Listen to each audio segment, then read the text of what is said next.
আল্লাহ রাব্বি বলেন ইন্না ফিল জাসাদি লামুযগাতান, নিশ্চয়ই দেহের ভিতরে একটা গোশতের টুকরা আছে। ইজা সলোহাত, এই গোশতের টুকরাটা যখন বিশুদ্ধ হয়ে যায়, ভালো হয়ে যায়, সলোহাল জাসাদু কুল্লুহু, তামাম দেহটাই ভালো হয়ে যায়। ওইজা ফাসাদাত ফাসাদাল জাসাদু কুল্লুহু, আর যখন এই গোশতের টুকরাটা বিনষ্ট হয়ে যায়, পুরা 3.5 দেহটাই বিনষ্ট হয়ে যায়। সাহাবায়ে কেরাম বললেন, ইয়া রাসূলুল্লাহ, সেই গোশতের টুকরাটার কি নাম?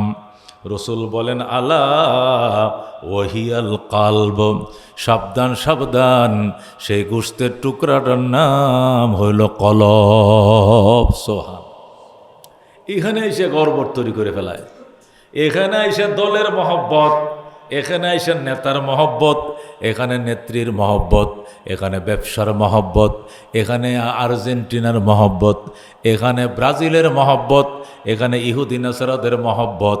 অথচ এখানে থাকার দরকার ছিল জান্নাতের মহব্বত, জান্নাতের মালিকের মহব্বত। প্রথম ছিল আবু বকরের নাম, পরে ছিল হযরত ওমর ফারুকের নাম, এরপরে ছিল ওসমানে গনির নাম। হযরত ওসমানে গনি জান্নাতের মালিক ছিলেন। দুনিয়ার জমিনে যখন হাঁটতেন তখনই তাকে জান্নাতের টিকিট সার্টিফিকেট দেওয়া হয়েছিল। এরপরেও যখন তিনি কবরস্থানের পাশ দিয়ে হাঁটতেন, জায়গায় বসে যাইতেন। মানুষ তো গুরুস্থানে যায়া কি করে, দাঁড়ায় দাঁড়ায় কবর জিয়ারত করে। উসমান কিছুক্ষণ দাঁড়ায় কবর জিয়ারত করার পরে বসে যাইতেন। সাহাবীরা বলতো, উসমান বসে গেলেন কেন? উসমান বলতো, আমার পায়ে কম্পন ধরেছে, আমি পায়ে শক্তি পাই না, আমি বসে যাই। যেরকম আল্লাহু আকবার।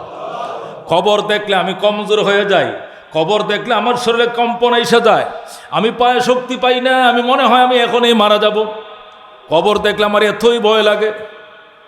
সাহাবায়ে কেরাম বলতেন, উসমান, আল্লাহ নবী আপনাকে জান্নাতের অগ্রিম সুসংবাদ দিয়েছেন, টিকিট দিয়েছেন, এরপরেও কেন গো কবর দেখলে আপনি কান্দেন?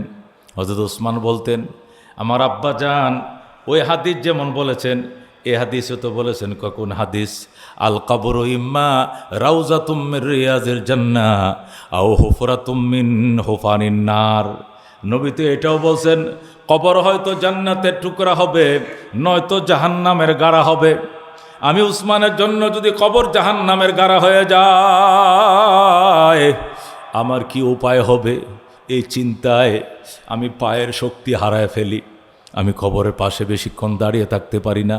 হযরত বৈশা একবার তৃপ্তি করে কাঁদতেন, চোখের পানি দিয়ে দাঁড়ি ভিজে ট্যাপ ট্যাপ করে জামার মধ্যে পানির ফোঁটা ফুটত। পাখির জন্য বাগান যেমন, মাছের জন্য পানি যেমন, ইমানদারের জন্য আল্লাহর ঘর মসজিদ তেমন। যেরকম সুবহান। একটা পাখি কত আদর করে, দুধ, কলা, চাউল, বাদাম, মানে সে যা খায় সব দিয়ে রাখছে।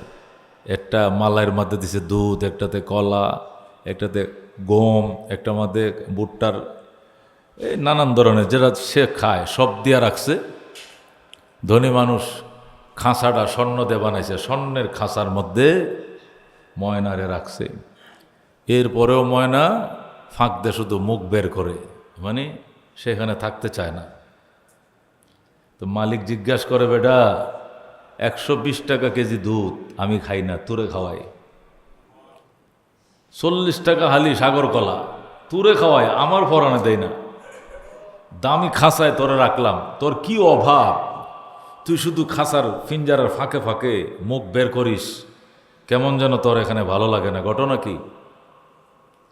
তো বুলবুল বলে, ভাই কলাও লাগতো না, দুধও লাগতো না, গমও লাগবে না, বসিও লাগবে না, খালি মুখটা খুলে দেন, আমি বাগানে চলে যাই, বাগানে না খায়া থাকলে আমার শান্তি। সুবহানাল্লাহ। কে বুলবুল দর কফস বাসদ চমন রায়াদ মিদারদ,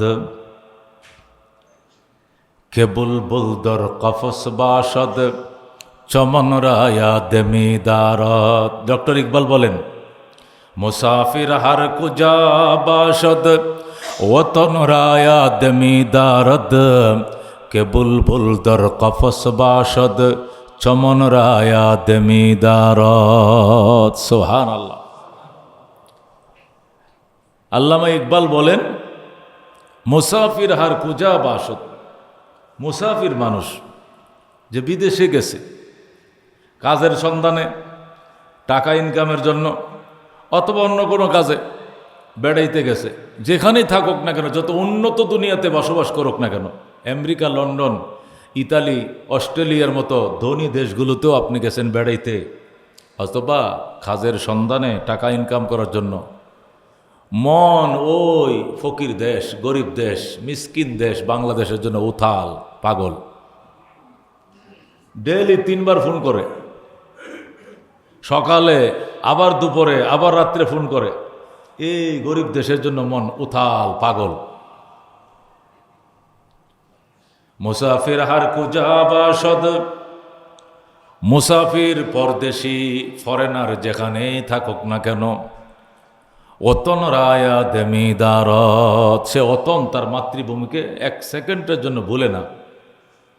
কে বুলবুল দর কফস বাসত, যেমন বুলবুল পাখি পিঞ্জারার ভিতরে থাকে, চমন রায়া দেমিদারত, বাগানকে 24 ঘন্টায় সে মনে রাখে।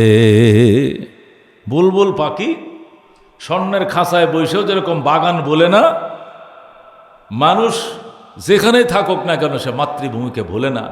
মেরে ভাই ও দুস্থ বুজুর্গ, কোথায় আমাদের মাতৃভূমি? জান্নাত। যেরকম সুবহানাল্লাহ। আমাদের মাতৃভূমি বাংলাদেশ না, আমার মাতৃভূমি ইন্ডিয়া না, জাপান না, জার্মান না, আমাদের মাতৃভূমি কোথায়? জান্নাত। জান্নাত। যেরকম সুবহানাল্লাহ। আমাদের আব্বা যান, আমাদের আম্মা যান, ওনাদের দেশ কোথায়? ওনাদেরকে আল্লাহ কোথায় বানিয়েছিলেন? জান্নাতে। যে কোনো কারণেই ওনাদের পিঠে করে আমরা দুনিয়াতে এসে গিয়েছি। আসার পরে আবার যেন আমরা সেই মাতৃভূমিতে আবার ফিরে যাইতে পারি। বাবা মা কাজ করে গেছেন, আমাদেরকে কাজ শিখিয়ে গেছেন। বাবা মা অনেক আগে চলে গেছেন, সন্তানরা যাতে এই রাস্তাটা ভুলে না যায়, এই জন্য সন্তানদের মধ্যে মাঝে মাঝে আল্লাহ নবী পাঠাইছেন। পাঠাইতে পাঠাইতে পায় তার সন্তানদের মধ্যে আল্লাহ তাআলা 1.25 লক্ষ নবী পাঠাইছেন। প্রত্যেকটা প্রজন্মের জন্যই, প্রত্যেকটা যুগ জামানার জন্যই নবী লাগায় রাখছেন, যাতে ওই রোড ম্যাপটা ভুলে না যায়। আব্বা যে পথ দেখায় গেছেন, সেই পথ তার ছেলে শীষ দেখাইছেন। শীষ যে পথ দেখায় গেছেন, সেটা তার ছেলে নূহ দেখায় গেছেন। নূহ যে রাস্তা দেখায় গেছেন, সে তার ছেলে ইব্রাহিম দেখায় গেছেন। ইব্রাহিম আলাইহিস সালাম যে পথ দেখায় গেছেন, তার ছেলে ইসমাইল দেখায় গেছেন। ইসহাক দেখায় গেছেন। ইসহাক যে পথ দেখায় গেছেন, সেটা যাতে উম্মত ভুলে না যায়, ইয়াকুব সেই পথ দেখাইছেন। হযরত ইয়াকুব যে পথ দেখাইছেন, উম্মত যেন বুঝে না যায়, সেটা হযরত ইউসুফ দেখায় গেছেন। হযরত ইউসুফ যে পথ দেখায় গেছেন, এটা হযরত ঈসা, মূসা সহ লক্ষ লক্ষ নবী রাসূল দেখায় গেছেন। যেরকম সোহান। আমাদের বাড়ি জান্নাত, আমাদের আব্বা আম্মা জান্নাতে ছিলেন, ওনাদের পিঠে করে আমরা দুনিয়াতে চলে আসছি। আব্বারে পাঠাইছেন আল্লাহ ইন্ডিয়াতে, শরণদ্বীপে, সেই তখনকার বড় ইন্ডিয়া যারা ছিল একসাথে মহাভারতের, এখন তো শ্রীলঙ্কায় পড়ছে, সেখানে তিনি পড়ছিলেন। আর আম্মাকে ফেলছেন হলো জেদ্দায়। জেদ্দা মানে দাদি, ওই দাদির নামে এই নগরীটাকে কিয়ামত পর্যন্ত জেদ্দাই বলবে, দাদির নগরী। এই জন্য হযরত হাওয়া আলাইহিস সালাম মক্কা নগরে ইন্তেকাল করেছিলেন, জমরাতে, যেখানে শয়তানকে পাথর মারে এর পাশেই একটা এলাকার মধ্যে উনি ইন্তেকাল করছিলেন। কিন্তু ওনার দাফন শেষ পর্যন্ত আবার জেদ্দাই করা হয়েছে। 100 কিলোমিটার দূর মক্কার থেকে জেদ্দা, সেখানে নিয়ে ওনাকে দাফন করা হয়েছে। কথিত আছে, ঠিক যেখানে আসমান থেকে ঠিক যে পয়েন্টে ওনাকে রাখা হয়েছিল, ইতিহাস ঐতিহ্য খুঁজে ওই জায়গাটাকে তারা চিহ্ন করে চেষ্টা করছে, ওই জায়গাতেই হযরত হাওয়া আলাইহিস সালামের দাফন সম্পন্ন করেছেন। যেরকম সোহান। আমি গত সপ্তাহের আগেই তো আসার আগে, মানে যেদিন আমাদের ফ্লাইট এর একদিন আগে আমাদেরকে আমাদের এজেন্সিওয়ালা জেদ্দা নিয়ে গেছিল। নিয়ে আমাদেরকে 3টে জিনিস দেখাইছে। প্রথম দেখাইছে হলো কাসাস মসজিদ, যেখানে চোরকে হাত কাটে, জেনাকারকে পাথর মারে, যেখানে যেখানে ইসলামী আইনগুলো, কোরআনের আইনগুলো বাস্তবায়ন করে, ওই যে জায়গাতে ওই একটা মসজিদ আছে বড়, এটাকে কেসাস মসজিদ বলে। ওইটার সামনে একটা নির্দিষ্ট জায়গা, তো সেখানে সেই মসজিদটা এবং ওই জায়গাটা আমাদেরকে দেখানোর জন্য তো এটা দেখলাম। এরপরে আমাদেরকে নিয়ে গেল হযরত হাওয়া আলাইহিস সালামের কবর জিয়ারতের জন্য। সুবহানাল্লাহ। আমাদের আম্মা জান, আম্মা বললেও বলা যাবে, দাদিমা বললেও বলা যাবে, নানিমা বললেও বলা যাবে, grand mother, grand father, mother সবে ওনাকে বলা যাবে। উনি কে? হযরত হাওয়া আলাইহিস সালাম। সেই কবর জিয়ারত করলাম। এরপরে আমাদেরকে নিয়ে যাওয়া হলো লোহিত সাগরের, আরব সাগরের পাশে। এই আরব সাগরের পাশে গেলাম, আরব সাগর দেখলাম, দেখে টেকে আবার আমাদেরকে নিয়ে আসা হলো। মেরে ভাই দুস্থ বুজুর্গ, সে আম্মা যান আর আব্বা যান দুইজনের 350 বছরের বিচ্ছেদের পর আরাফার ময়দানে তাদের সাক্ষাৎ হয়। সুবহানাল্লাহ। সাক্ষাৎ হওয়ার পর থেকে তারা আবার সংসার গড়া শুরু করেন। তাদের সংসারে বাচ্চা হয়েছে। সেই বাচ্চাদের থেকে বাচ্চা হইতে হইতে আমরাও হযরতে আদম আলাইহিস সালামের, হাওয়া আলাইহিস সালামের বংশধর। ওনাদের পিঠে করে আমরা মাতৃভূমি জান্নাত থেকে দুনিয়াতে চলে এসেছিলাম। আমাদেরকে আবার সেই জান্নাতে যেতে হবে। এই জন্য রাস্তা বলা যাবে না, রাস্তার ম্যাপ আমাদেরকে ঠিক রাখতে হবে যাতে আমরা ওই পথ বলে না যাই। এই জন্য যুগে যুগে নবী রাসূল এবং কেতাবাদি পাঠাইয়া কিতাব দিয়ে পড়াইছে আর নবী দিয়ে দেখাইছে। নবী দিয়ে দেখাইয়া দিছে, কোরআন দিয়ে শিখাইয়া দিছে। শিক্ষা এবং দীক্ষা দুইটার জন্য কিতাবও পাঠাইছেন, রসুলও পাঠাইছেন, নবীও পাঠাইছেন। আমরা যেন সেই জান্নাতের পথ ভুলে না যাই। আর সেই পথটাকে বলে যাওয়ার জন্য, সেই পথটাতে আমরা যদি বিচ্যুতি ঘটাই, সেই রাস্তা যেন আমরা ভুলে যাই, এই জন্য এই জায়গার মধ্যে কলবের ভিতরে শয়তান আফসা তৈরি করে ফেলে, ধোঁয়াশে তৈরি করে ফেলে, আফসা তৈরি করে, এখানে গোলাটে অবস্থা তৈরি করে। যে জায়গার মধ্যে ওই দেশের মহব্বত থাকার কথা ছিল, এই জায়গার মধ্যে দুনিয়ার মহব্বত ঢুকায় দেয়, ঢুকায় দিয়া পরে আমাদেরকে বিভ্রান্ত করে। এই জন্য আল্লাহর হাবিব সাল্লাল্লাহু আলাইহি ওয়াসাল্লাম বলেছেন, ইন্না ফিল কুলুবি লামুযগাতান ইযা সলুহাত সলুহাল জাসাদু কুল্লুহু ওয়া ইযা ফাসাদাত ফাসাদাল জাসাদু কুল্লুহু আলা ওয়া হিয়াল কলব। আল্লাহর হাবিব বলেন, ইন্না ফিল জাসাদি লামুযগাতান, নিশ্চয়ই দেহের ভিতরে একটা গোশতের টুকরা আছে। ইজা সলোহাত, এই গোশতের টুকরাটা যখন বিশুদ্ধ হয়ে যায়, ভালো হয়ে যায়, সলোহাল জাসাদু কুল্লুহু, তামাম দেহটাই ভালো হয়ে যায়। ওইজা ফাসাদাত ফাসাদাল জাসাদু কুল্লুহু, আর যখন এই গোশতের টুকরাটা বিনষ্ট হয়ে যায়, পুরা 3.5 দেহটাই বিনষ্ট হয়ে যায়। সাহাবায়ে কেরাম বললেন, ইয়া রাসূলুল্লাহ, সেই গোশতের টুকরাটার কি নাম? রসুল বলেন, আলা ওয়াহিয়াল কালব, সাবধান সাবধান, সেই গোশতের টুকরাটার নাম হইল কলব। সোহান। এখানে এসে গর্বত তৈরি করে ফেলায়, এখানে এসে দলের মহব্বত, এখানে এসে নেতার মহব্বত, এখানে নেত্রীর মহব্বত, এখানে ব্যবসার মহব্বত, এখানে আর্জেন্টিনার মহব্বত, এখানে ব্রাজিলের মহব্বত, এখানে ইহুদি নাসারাদের মহব্বত। অথচ এখানে থাকার দরকার ছিল জান্নাতের মহব্বত, জান্নাতের মালিকের মহব্বত। এইখানেই আমরা আফসা বানায়া দিলদার মধ্যে একটা ধোঁয়াশা অন্ধকার তৈরি করে ডাইভার্ট করে ফেলে আমাদেরকে জাহান্নামের দিকে। ওই রুটের কথা আমরা ভুলে যাই, ওই মেন রুট আমরা হারিয়ে ফেলি। এই জন্য আল্লাহর হাবিব বলেন, ইন্না লিকুল্লি শাইইন সিকালা ওয়া সিকালাতুল কুলুবে যিকরুল্লাহ, নিশ্চয় সকল জিনিসের জন্য পরিচ্ছন্নকারী, পরিষ্কারকারী সেকালা আছে। সেকালা শব্দের অর্থ হল রেত। রেত লোহার মধ্যে মরিচা পড়লে কামাররা রেত দেয়, ঘষা দেয়, আগুন দিয়ে ফুলে ফুরে ফুরে রেতটাতে যখন ঘষা দেয় তো মরিচিকাগুলো, জংগুলো উড়ে যায়, যায় কিনা আমরা দেখি না কামার। এই যে রেত দিয়ে ঘষা দিলে মরিচিকাগুলো উড়ে যায়, এটাকে আরবিতে বলা হয় সেকালা। আল্লাহর হাবিব বলেন, ইন্না লিকুল্লি শাইইন সিকালা ওয়া সিকালাতুল কুলুবি যিকরুল্লাহ, সকল জিনিসের জন্য রেত আছে, আর আত্মার রেত, কলবের রেত পরিচ্ছন্নকারী হলো আল্লাহর জিকির। সুবহান। আল্লাহর জিকির যখন বন্দায় সব সময় সে সজাগ থাকবে, জিকিরে সজাগ, গাফেল থাকবে না। আল্লাহ তাআলার ইয়াদ, আল্লাহ তাআলার স্মরণ, পরকালের ভয়, জবাবদিহিতার ভয়, রবের ভয়, জান্নাতের আশা, জাহান্নামের ভয়, এগুলো যখন বন্দা সবসময় স্মরণে রাখবে, এখানের আফসা তৈরি করার সুযোগ ইবলিশ আর পাবে না, এখানে জাপসা তৈরি করার সুযোগ শয়তান আর পাবে না। আল্লাহর হাবিব সাল্লাল্লাহু আলাইহি সাল্লাম ইরশাদ করেন, ইন্না হাযিহিল কুলুবা তাসদাউ কামা ইয়াসদাউল হাদিদু ইজা আসাবাহুল মা। নবী বলেন, ইন্না হাযিহিল কুলুবা, নিশ্চয়ই এই আত্মাসমূহ তাসদাউ, মরিচিকা পড়ে। মুসলিম শরীফের হাদিস, ইন্না হাযিহিল কুলুবা তাসদাউ, এই আত্মাগুলো, মানুষের আত্মাসমূহের উপরে মরিচিকা পড়ে, জং পড়ে। কেমনে জং করে? রসুল উদাহরণ দিয়ে বলেন, কামা ইয়াসদাউল হাদিদু ইজা আসাবাহুল মা, যেমনিভাবে লোহার মধ্যে মরিচিকা পড়ে যখন লোহায় পানি লাগে। লোহায় পানি লাগলে, লোহা রড আপনি ফালায় রাখছেন রোডে, বৃষ্টির পানিতে ভিজতেছে, রোদে শুকাইতেছে, বৃষ্টিতে ভিজতেছে, রোদে শুকাইতেছে, কয়দিন পরে দেখবেন কি হয়ে গেছে, মরিচিকা ধরছে কিনা? এই রড বাড়িওয়ালারা বাড়ি বানায় না, রড যদি ফালায় রাখে বাড়ির কাজ ধরে না। মিস্ত্রি গো বস কাজ ধরেন, লোহায় কিন্তু মূর্ছা ধরছে, লোহার কালার চেঞ্জ হয়ে যায়, পরে কিনা?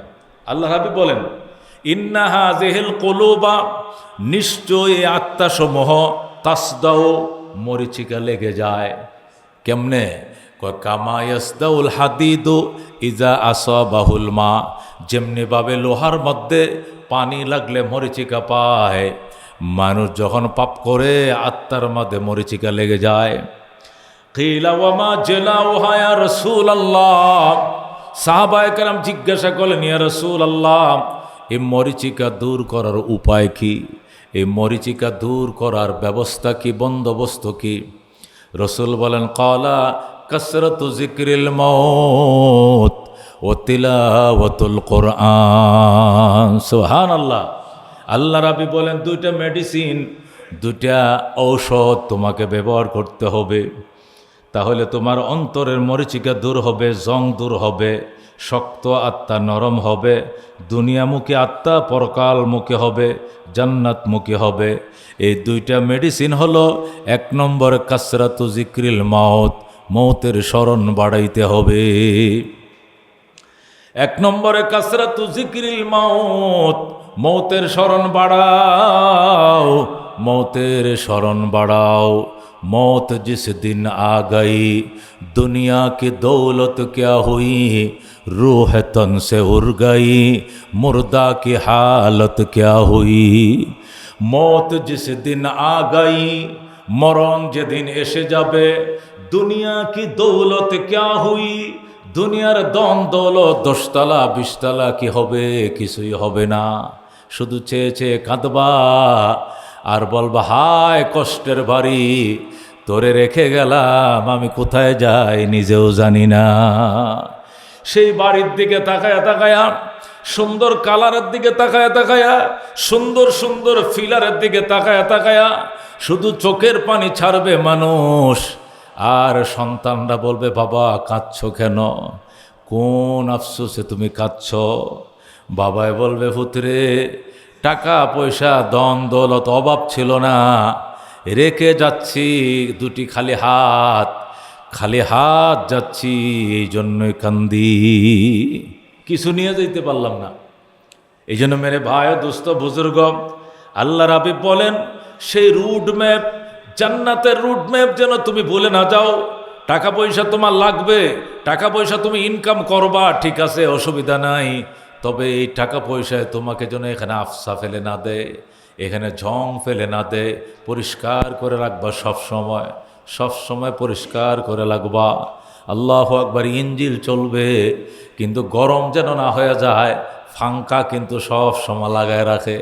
10 মিনিটের জন্য যদি ফ্যান বন্ধ হয়ে যায়, ইঞ্জিল কিন্তু ওভার হিট হইয়া গাড়ি জ্বলে যায়। এই জন্য ইঞ্জিল চলবে কিন্তু ফাঙ্কাও চালু রাখতে হবে, যাতে অতি গরম না হয়ে যায়। মেরে বায়া দুস্থ বুজুর্গ, দুনিয়াতে আছি, দুনিয়া লাগবে। বাজারে গেলে টাকা ছাড়া বাজার দিবে না, চাউলের দোকানে গেলে টাকা ছাড়া চাউল দিবে না, মেডিসিনের দোকানে গেলে টাকা ছাড়া ঔষধ দিবে না। টাকা লাগবে, কিন্তু টাকা যেন আমার রোড ম্যাপ হারিয়ে না ফেলে, টাকা যেন আমার পরকালের টার্গেটকে ভোলায় না দেয়, আমি মূল রাস্তা যেন বলে না যাই। এই জন্য আল্লাহর হাবিব বলেন, এই আফসা দূর করার জন্য, এ জং আর মরিচিকা দূর করার জন্য দুটি রেত তোমাকে ইউজ করতে হবে। এক নম্বর রেত হলো কাসরাতু জিক্রিল মৌত, মৌতের স্মরণ বেশা বেশি। একবার স্মরণ করলাম নয়, দুইবার, বারবার বারবার উঠতে বইতে যেন মরণ চোখের সামনে বাসে, অন্যের মরণ দেখে যেন শিক্ষা হয়। মাঝে মাঝে গুরুস্থানের পাশে যাওয়া, কবর জিয়ারত করা, কল্পনা করা, এই মাটির নিচের মানুষটাও তো মাটির উপরে আমার সঙ্গে হাঁটতো, কত হোটেলে নাস্তা করছি একসাথে, কত দেন দরবার করছি একসাথে, কত মিছিল মিটিং করছি একসাথে। এই লোক আমার সাথেই ছিল, আমার ডান পাশে মিছিলে থাকতো, আমার বাম পাশে থাকতো সংগ্রামে এবং নেতৃত্বে, অথবা না ব্যবসা বাণিজ্যে, অথবা চাকরি বাকরিতে একসাথে ছিলাম। আজকে উনি মাটির ওপারে আর আমি এপারে, আমাকেও তো একদিন ওপারে যেতে হবে। এই কথাটা যেন বারবার মনে হয়, তাহলে মনের আফসা, দিলের আফসা দূর হয়ে যাবে। সুবহানাল্লাহ। এই জন্য কবি বলেন, মौत जिस दिन आ गई, मौत जिस दिन आ गई, दुनिया की दौलत क्या हुई, रूह तन से उड़ गई, दुनिया के दौलत क्या हुई। মরণ যেদিন এসে যাবে, দুনিয়ার দৌলত কোথায় যাবে? আত্মা যেদিন উড়াল দিবে, সম্পদ তোমার কোন কাজে আসবে? মौत को समझा है गाफिल, इख्तितामे जिंदगी, इफ्तिताह जिंदगी, सुबह दवामे जिंदगी। আল্লাহর ওলি বলেন, মौत को समझा है गाफिल, इख्तितामे जिंदगी। ও গাফেল, ও অলস, তুমি মরণকে জীবনের শেষ মনে করছো মোল্লাম মানে সাল্লাম। আল্লাহ মরণ দেয় না কিল্লাই গিয়া, পোলাফানের সাথে ঝগড়া করে খোদায় আমার দেখে না, খোদায় আমার নিতে পারে না, আল্লাহ আমার দেখে না। আজরাইল খালি এই বাড়িতে ওই বাড়িতে লোক নিয়ে যা, আমারে দেখে না, আমারে দুনিয়াত বাঁচায় রাখছে কিল্লাই গিয়া। মরলেই তো শাস্ছিলাম, এ আফত থেকে মুক্তি হয়েছিলাম। এত সোজা মরণ। মরছো মানে তুমি সারছো। ইদা মাতাল ইনসান, ইদা মাতাল ইনসান, নবী কয় মানুষ যখন মারা যায়, ফাকাদ কামাত কিয়ামাতুহু, সাথে সাথে তার কিয়ামত আরম্ভ হয়ে যায়। মানুষ মারা যায় মানে কিয়ামত আরম্ভ হয়ে যায়। মল্লাম মানে সারলাম না, মল্লাম মানে ধরা খাইলাম, মল্লাম মানে ধরা খাইলাম। যারা নামাজ কাজা নাই, যাদের রোজা কাজা নাই, যারা যাকাত দেয়, যারা আল্লাহর বিধান পালন করে, জবানের হক আদায় করে, যৌবনের হক আদায় করে, শরীরের হক আদায় করে, কলবের হক আদায় করে, চোখের হক আদায় করে, দিলের হক আদায় করে, আল্লাহর বিধিবিধান মতো জীবন যাপন করে, এদের জন্য মরণের ভয় কিসের? তুহফাতুল মুমিন আল মউত, তোহফাতুল মোমেন আল মত। নবী বলেন, খাঁটি ইমানদারের জন্য মরণ এটা উপহার স্বরূপ। তোহফাতুল মোমেন, মোমেনের জন্য তুফা, তুফা মানে গিফট, হাদিয়া, উপহার। আল মত মরণ। এই জন্য প্রকৃত ইমানদারদের জন্য, আল্লাহওয়ালার জন্য, খোদা বিরু বন্দার জন্য মৌতের আবার ভয় কি? মত হলো একটা সিঁড়ি, মত হলো একটা জসর, একটা ব্রিজ। ওই পারে জান্নাত, এই পারে দুনিয়া। এই ব্রিজটা পার হইলে আমি জান্নাতে চলে যাবো। যেরকম সোহান, এটা ইমানদারের জন্য। কিন্তু যদি ইমানদার ইমানের হক আদায় না করে, ইমানের দাবি পূরণ না করে, হালাল হারামের বালাই ছিল না, কলবের খবর লয় নাই, হিংসায় ভরপুর ছিল আত্মা, পরনিন্দায় ভরপুর ছিল আত্মা, জীবনে নিজেকে ভালো মনে করেছি, মানুষকে ভালোবাসি নাই, মানুষের হক আদায় করি নাই, সমাজের হক আদায় করি নাই, গীবতার পরনিন্দা, অহংকার অহমিকায় ভরপুর ছিল আমার আত্মা। আফসায় জীবন কাটাইছি, পরিষ্কার করে আত্মা দিয়ে কোনো কিছু দেখতে পাই নাই। এই জাতীয় মানুষের জন্য মরণ মানে কিয়ামত, মানে কিয়ামত। ইজা মাতাল ইনসান ফাকাদ কামাত কিয়ামাতুহু। নবী বলে, এই জাতীয় মানুষ যখন মারা যাবে, কিয়ামত আরম্ভ হয়ে যাবে। কিয়ামত। বলা হবে মার রাব্বুকা অমা দীনুকা অমান নাবিয়ুকা, বলো তোমার রবের কি পরিচয়, জাননি তোমার ধর্মের সংজ্ঞা, জাননি তোমার ধর্মের সংজ্ঞা, জাননি তোমার নবীর পরিচয়।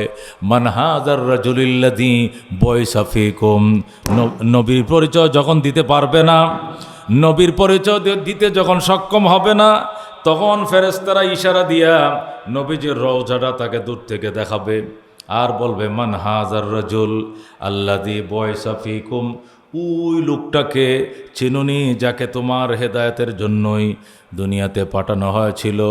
তখনও সে বলবে হা হা লা আদরি, আফসোস আফসোস, আমি কিছুই বুঝি না, আমি কিছুই জানি না। এর চেয়ে কপাল পোড়া, এর চেয়ে মন্দ কপাল আর দুনিয়াতে কেউ হতে পারে না। এই জন্য মেরে বায় দোস্ত বুজুর্গ, আল্লাহর হাবিব বলেন পরকালে রোড ম্যাপ যেন বলে না যাও। এই জন্য আল্লাহর হাবিব দুটি চিকিৎসার কথা বলে দিয়েছেন। এক নম্বর চিকিৎসা হলো কাসরাতু জিক্রিল মাউত, মৌতের স্মরণ বাড়াইতে হবে, মৌতের স্মরণ বাড়াইতে হবে। যেখানে গেলে মৌতের স্মরণ বাড়বে সেখানে যেতে হবে। আশপাশে যত জানাজা হবে চেষ্টা করা জানাজায় শরীক হওয়ার জন্য। আমার জানা মতে আমার মহল্লায় কোনো মানুষ মারা গেলে যত ব্যস্ততা থাকে না কেন, আমি সে জানাজায় শরীক হব। আল্লাহর হাবিব বলেন যে ব্যক্তি জানাজায় শরীক হয় কমপক্ষে এক উহুদ পাহাড় বরাবর সওয়াব নেকি তাকে দেয়া হয়। আর যদি সে দাফনেও শরীক হয়, জানাজা কমপ্লিট করে লাশের সঙ্গে গেছে সে আজিমপুর, লাশের সঙ্গে সে গেল শাহজাহানপুর, লাশের সঙ্গে নির্দিষ্ট গরুস্থান পর্যন্ত গেল, লাশের জানাজায় ছিল, দাফনও ছিল, আল্লাহ তাকে 2 উহুদ পাহাড় বরাবর সওয়াব দিয়ে পুরস্কৃত করবেন। আমি চিন্তা করছিলাম যে এত সওয়াব জানাজায় শরীক হওয়ার জন্য কেন বরাদ্দ করা হলো। আল্লাহু আকবার। আল্লাহর হাবিব সাল্লাল্লাহু আলাইহি সাল্লামের হাদিস রিসার্চ করতে করতে করতে উলামায়ে কেরাম লেখেন, মুহাদ্দিসিনে কেরাম লেখেন, এই সওয়াবগুলো অর্জন করার কারণ হলো সে জানাজায় শরীক হবে, সে নিজেও জানাজার জন্য প্রস্তুতি গ্রহণ করবে, সে মাইয়তকে গোসল করাবে, মাইয়তকে জিন্দা মানুষটাকে যখন সে গোসল করাবে আর সে বলবে এটা লাশ, লাশ মানে লা শাইয়া ফিহি, এটার সংক্ষিপ্ত শব্দ হলো লাশ, আসলে মূল শব্দ হলো লা শাইয়া ফিহে, উসমে কোই শাই নেহি হ্যায়, এখানে আত্মা নাই। আগে আত্মাওয়ালা ছিল, এখন আত্মা চলে গেছে, লা শাইয়া ফি, এটাকে সংক্ষিপ্ত বলা হয় লাশ। আগে সে কথা বলতো, এখন কথা বলতে পারে না। আগে সে হাঁটতে পারতো, এখন হাঁটতে পারে না। আগে সে বসতে পারতো, এখন বসতে পারে না। আগে সে নড়তে পারতো, সে নড়তে পারে না। আগে শুনতো, এখন সে শুনে না। আগে সে দেখতো, এখন সে দেখে না। চোখের জায়গায় চোখ আছে, দেখে না। কানের জায়গায় কান আছে, শুনে না। ও মুসলমান, পায়ের জায়গায় পা আছে, সে হাঁটতে পারে না। হাতের জায়গায় হাত আছে, সে ধরতে পারে না। এই জন্য সে লাশ হয়ে গেছে। এই লাশকে সে গোসল করাইছে, লাশকে সে দেখছে, লাশকে সে দাফন করছে। এই লাশের একটা কল্পনা তার দিলের ভিতরে ঢুকছে। সে নিজের ভিতরে একটা ম্যাপ তৈরি করছে, আমাকেও এই দিন আসবে, আমাকে এভাবে যেতে হবে। মহল্লার মানুষ নিয়ে আমার ভাইকে যেমনি বিদায় দিলাম, একদিন মহল্লাবাসী আমাকেও এমনি বিদায় দিবে। এই জন্য লাশের দাফনে জানাজায় শরীক হওয়ার এত সওয়াব। এই জন্য মেরে ভাই দোস্ত বুজুর্গ, আল্লাহর ওলিরা শুধু কানতেন। হযরত উসমানে গনি রাদিয়াল্লাহু তাআলা আনহু, আল্লাহর নবীর কলিজার টুকরা জামাতা, নবী 2টা জি বিয়ে দিয়েছেন উসমানের কাছে। প্রথম বিয়ে দিয়েছেন রুকিয়াকে, রুকিয়া এন্তেকাল করছেন বদরের যুদ্ধের দিন। এরপরে বিয়ে দিয়েছেন হজরত উম্মে কুলসুমকে। নবীজির 2টা জি পরপর একটা ছেলের কাছে বিয়ে দিয়েছেন, ওনার নাম হজরত উসমানে গনি। হজরত উসমানে গনি নবীজির 2টি জি বিয়ে করছিলেন এবং নবী বলছিলেন উসমানে জিন্নুরাইন, আমার উসমান হলো 2 নূরের অধিপতি। জিন্নুরাইন, 2 নূরের অধিপতি। আমি নবীজির 2টা নূর সে গ্রহণ করছে। একটা নূরের নাম রুকিয়া, আর একটা নূরের নাম রুকে। আল্লাহু আকবার। আল্লাহর হাবিব সাল্লাল্লাহু আলাইহি সাল্লামের 2টা জি উসমানকে দেওয়ার কারণে নবী উসমানের প্রতি অনেক খুশি ছিলেন। আল্লাহু আকবার। হযরতে উসমানের দ্বিতীয় স্ত্রী যেদিন মারা যায়, রুকিয়াও মারা গেলেন, উম্মে কুলসুমও মারা গেলেন। এরপরে আল্লাহর নবী জানাজায় বলেছিলেন, হাই রে, আমার যদি আরেকটা মেয়ে বিয়ার বাকি থাকতো, এটাও আমি উসমানের কাছে বিয়ে দিতাম। সোহান, আমার তো আর কোনো জি নাই। আরেকটা ছিল ফাতেমা, এটা তো আলীর কাছে বিয়ে দিয়ে দিছি। ওই সময় ফাতেমা আলীর ঘরে চলে গেছে। এই অবস্থাতে উম্মে কুলসুম মারা গেছেন। তো জানাজার মাঝে নবী বলছিলেন, আমি উসমানকে এত মহব্বত করি, একের পর এক দুইটা জি বিয়ে দিছি, আমার দুটা জির জানাজা আমি পড়াইলাম, আরেকটা যদি থাকতো আমার বিয়ের বাকি, এইটাও আমি উসমানকে দিতাম। সুবহান, কি পরিমাণ সন্তুষ্ট আল্লাহর হাবিব হজরত উসমানের উপরে ছিলেন। সেই উসমানে গনি আল্লাহর হাবিব সাল্লাল্লাহু আলাইহি সাল্লাম পরিষ্কার বলছেন, আবু বকর ফিল জান্নাহ, ওমর ফিল জান্নাহ, উসমান ফিল জান্নাহ, আলী ফিল জান্নাহ। এই জান্নাতের সার্টিফিকেট দেওয়ার ক্ষেত্রে উসমানের নাম ছিল 3 নম্বরে। যেরকম সুবহানাল্লাহ। প্রথম ছিল আবু বকরের নাম, পরে ছিল হজরত ওমর ফারুকের নাম, এরপরে ছিল হজরত উসমানে গনির নাম। হজরত উসমানে গনি জান্নাতের মালিক ছিলেন। দুনিয়ার জমিনে যখন হাঁটতেন তখনই তাকে জান্নাতের টিকিট সার্টিফিকেট দেওয়া হয়েছিল।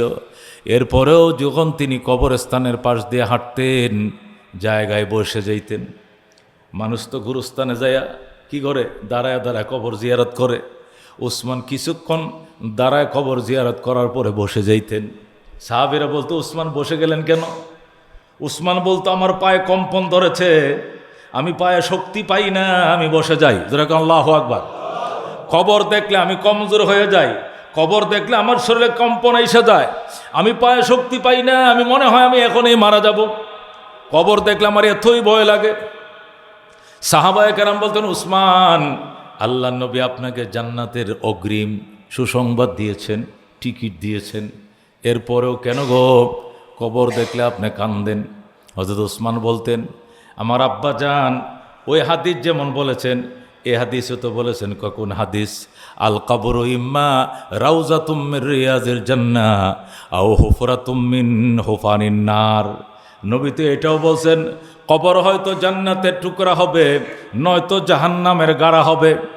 আমি উসমানের জন্য যদি কবর জাহান্নামের গাড়া হয়ে যায়, আমার কি উপায় হবে?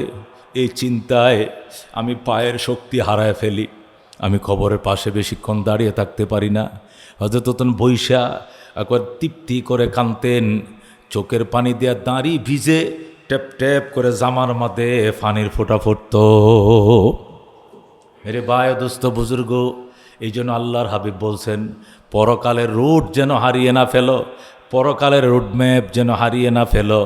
দুইটা জিনিস তোমাকে স্মরণ রাখতে হবে। 1 নম্বর হলো কাসরাতু জিক্রিল মাউত, কাসরাতু জিক্রিল মাউত, মৌতের স্মরণ বাড়াও, মৌতের স্মরণ বাড়াও। কেইসে কেইসে শাহজাদা রানিয়া শাহজাদিয়া সর বসর সব চল বসে হ্যাঁ নাম নিশা না রহি। কেইসে কেইসে শাহজাদা, কত কত রাজপুত্ররা, রানিয়া শাহজাদিয়া, রানীরা, শাহজাদিরা, রাজকন্যারা, সর বসর সব চল বসে হে, সব চলে গেছে। নাই জিয়াউর রহমান, নাই বঙ্গবন্ধু মুজিবুর রহমান, নেই জিল্লুর রহমান, নাই আব্দুর রহমান বিশ্বাস, নাই প্রেসিডেন্ট এরশাদ, নেই অমুক নেই তমুক। কত রাজারা, রাজকন্যারা, রানীরা ছিলেন, চলে গেছেন। সর বসর সব চল বসে হে নাম নিশা না রহি, সব দুনিয়ার থেকে চলে গেছে, এদের নাম নিশানা অস্তিত্ব নাই, এদের অস্তিত্ব পর্যন্ত নাই। আব্দুল কাদের জিলানী রহমতুল্লাহ আলাই আল্লাহর ওলি ছিলেন, উনার জামানাও বড় বড় বাদশারা ছিল, ছিল কিনা? আব্দুল কাদের জিলানী জামানায় বাদশা কে ছিল? এই বাদশার নাম আমাদের জানা নাই, কিন্তু আব্দুল কাদের জিলানির নাম তো ঠিকই আমাকে জানা আছে কিনা? খাজা মঈনুদ্দিন চিশতির জামানায় বড় বড় জালেম বাদশারা ছিল, পিত্তিরায় টিত্তিরায় অনেক রায় ছিল, যাদের নাম আমাদের মনে নাই, কিন্তু মঈনুদ্দিন চিশতির কথা তো আমাদের অনেকেরই মনে আছে, আছে কিনা? হযরত ইমামে আবু হানিফার সময় বিভিন্ন রাজা বাদশারা ছিল, খলিফায়ে মানসুর ছিল, মামুন ছিল, বড় বড় রাজা বাদশারা ছিল, এদের নাম অনেকের জানা নাই, মনে নাই। কিন্তু আল্লাহওয়ালারা যারা ছিলেন, ইমাম আবু হানিফা, ইমাম শাফি, ইমাম মালিক, ইমাম আহমদ ইবনে হাম্বল, বুজুর্গানে দিন, সাহাবায়ে কেরাম, আম্বিয়ে কেরাম, আউলিয়া কেরামের নাম কিন্তু ঠিকই মনে আছে। মেরে ভাই দোস্ত বুজুর্গ, নবীজির নাম খাই, চুমো খায়, আদর করি। আবু জেহেলের নাম মনে আসে বা নাই এটা দেখার বিষয় নয়, কিন্তু রহমতুল্লিল আলামিনের নাম আমাদের অন্তরে গাথা। কথা ঠিক কিনা? এটাই বাস্তবতা। এই জন্য বলতো যে কেইসে শাহজাদা রানিয়া শাহজাদিয়া সরবসর সব চল বসে হে নাম নিশা না রাহি। কত কত রাজপুত্ররা, রাজারা, রানীরা, রাজকন্যারা সকলে চলে গিয়েছে, নাম অস্তিত্ব তাদের এই দুনিয়াতে নাই। তাহলে কি বুঝলাম দোস্ত? নবীরাও নাই, রসুলরাও নাই, অলিয়া উলিয়ারাও নাই, কেউ নাই, আমরাও থাকবো না। এই মৌতের স্মরণ বেশি করতে হবে, বেশি করতে হবে। পীর সাহেব চরমনা রহমতুল্লাহ আলাই, এ মুসলমান, লক্ষ লক্ষ মানুষ, লক্ষ লক্ষ বেনামাজি যাদের সহবতে যায় নামাজ শিখছে, জিকির শিখছে। কালো একটা মানুষ ছিল, মাঝে মাঝে আমি যাই, কালো একটা মানুষ ছিল, ওনার পাশে বসে অনেক বয়ান আমি শুনছি। 30-40 মিনিট বয়ান করতেন, কুচকুচে কালো ছিলেন লোকটা, কিন্তু এমন বাপের ফুট ছিল না যার বয়ান শুনে চোখের পানি ফেলবে না। জীবনে বাপ মরছে যে কাঁদে নাই, মা মরছে যে কাঁদে নাই, এই লোকের বয়ান শুনলে কাঁদতে হবে, চোখ দিয়ে পানি আসতে হবে। এমন মায়াবী, এমন দরদ নিয়া, এমন ব্যথা নিয়া কথাগুলো বলতেন। মেরে ভাই দোস্ত, কেন? মরণের ভয় ছিল। এই জন্য এদের কথার ভিতরে আলাদা একটা তাসির ছিল, একটা আবেগ ছিল, তাসির ছিল। আল্লাহু আকবার। উজানি কারি ইব্রাহিম শাহ রহমতুল্লাহ থেকে ওনার আব্বাজান এসাক সাহেব রহমতুল্লাহ আলাই খেলাফত নিয়ে যখন গেলেন, আহারে হারাই যেতেন রাত্রিবেলায়, মোবাইল বন্ধ রাখেন, রাত্রিবেলা হারাই যেতেন, মাঝে মধ্যে খুঁজেও পাওয়া যেত না। নদীর পারে বাড়ি, নদীর ঘাটে গেছিনি গোসল করতে, নাই, কোথাও পাওয়া যায় না, কুতুবখানায় নাই, মসজিদে নাই, বাথরুমে নাই, কোথায় গেছে? হঠাৎ করে শোনা গেছে ওই গুরুস্থানের থেকে কান্নার আওয়াজ আসতেছে। আল্লাহু আকবার। হঠাৎ শোনা গেছে নিম গাছের তলে বইসা, এটা ফিরিতে বইসা কান্তাছে আমার প্রাণ পাখি রে,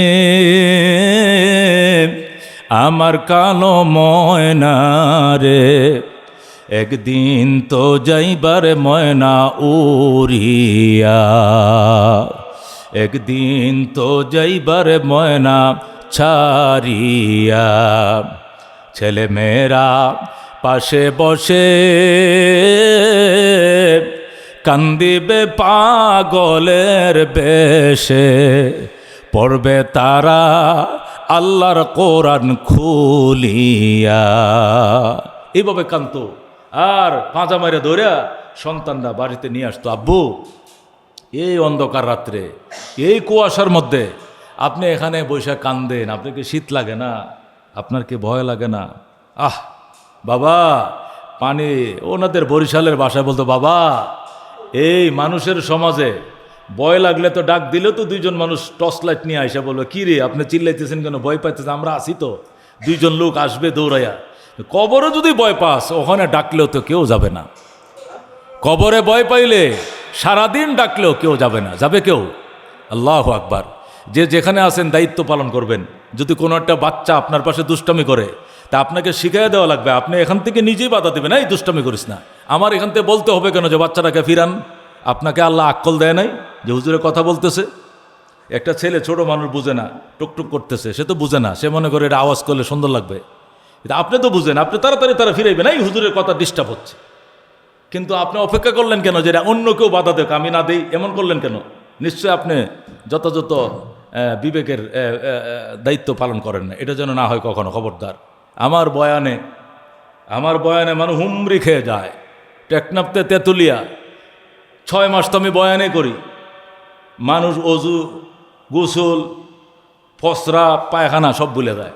হুজুর কি কইতেছে, হুজুরের কথাটা শেষ হোক আগে, পরে প্রস্তাব করবো, পরে পায়খানা, কথা শেষ হোক আগে, প্রস্তাব পায়খানা কথা মন থাকে না। মেরে ভাই ও দোস্ত বুজুর্গ, তো আল্লাহর ওলি রহমতুল্লাহ আলাইকে তার ছেলেরা, আত্মীয় স্বজন যাইতো, আব্বা আপনি যাই কান্দেন ঘরে বসে কানবেন, মসজিদে বসে কানবেন, আপনি তো গুরুস্থানে চলে যান, আপনার কি ভয় লাগে না? এই বাঁশ সুপের তুলে বাঁশঝাড়ের নিচে রাত্রিবেলায় কুয়াশায় টপ টপ করে পানি পড়ে, গায়ে একটা গেঞ্জি পরে এসে পড়েন, আল্লাহু আকবার, আল্লাহর কান্দেন কবরের আযাব। মানুষ যদি দেখি তো কবরের আযাব, মানুষ যদি দেখি তো গরবারি সারিয়ে জংলায় থাকি তো। আল্লাহ রুলেরা, আল্লাহ রুলে তাদের ভাষায়, তাদের আঞ্চলিক ভাষায় এগুলো বলতেন, এই কবিতাগুলো পড়তেন, আর যারে যার মানুষ কান্ত।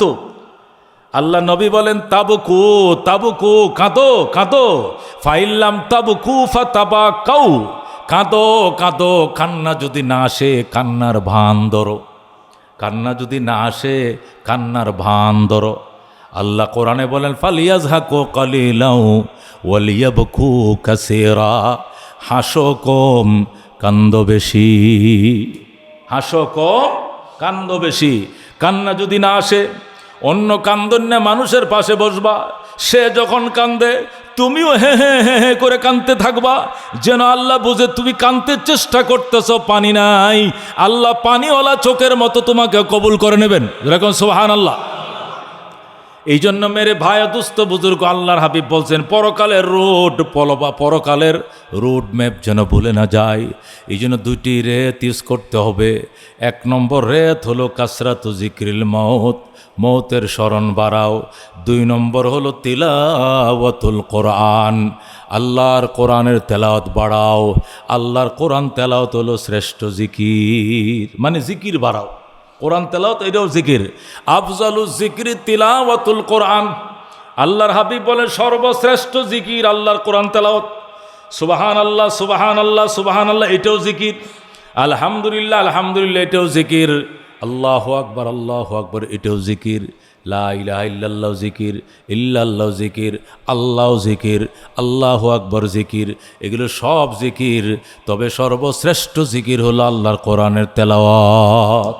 আল্লাহর কোরআন তেলাওয়াত নিয়মিত কিছু না কিছু আল্লাহর কোরআন থেকে তেলাওয়াত করা। এক একটা আয়াত তেলাওয়াত হবে, উচ্চারিত হবে, এক একটা কালো রেখা অন্তর থেকে মুছে যাবে। আল্লাহর কোরআনের এক একটা কালো অক্ষর তেলাওয়াত করব, আমার অন্তরের মনের মরিচিকার কালো এক একটা দাগ আমার কলব থেকে মুছতে থাকবে যেরকম সুবহান। এই জন্য আল্লাহর হাবিব বলছেন ইন্না হাযিহিল কুলুবা তাসদাউ, এই আত্মায় মরিচিকা পড়ে, কামা ইয়াসদাউল হাদিদু ইযা আসাবাহুল মা, যেমনিভাবে লোহায় পানি লাগলে মরিচিকা পড়ে। কিলা ওয়া মা জিলাউহা ইয়া রাসূলুল্লাহ, নবী গো লোহার মরিচিকা দূর করার জন্য রেত আছে, অন্তরে মরিচিকাদের দূর করার রেত কই পাবো? নবীকে দুইটা রেত দিলাম, একটা হলো মরণের স্মরণ বাড়াও, আরেকটা আল্লাহর জিকির বাড়াও। এই দুইটা রেত যদি ইউজ করতে পারি মুসলমান, তাহলে এখানে আফসা পড়বে না, জাফসা হবে না, দিলের ভিতর ময়লা পড়বে না। নবী বলেন আশ-শাইতান জাসিমুন আলা কালবে বনি আদম, আশ-শাইতানু জাসিমুন আলা কালবে বনি আদম। নবী বলেন নিশ্চয় শয়তান জাসিমুন, জাসিমুন শব্দের অর্থ হলো আসন মেরে বসে।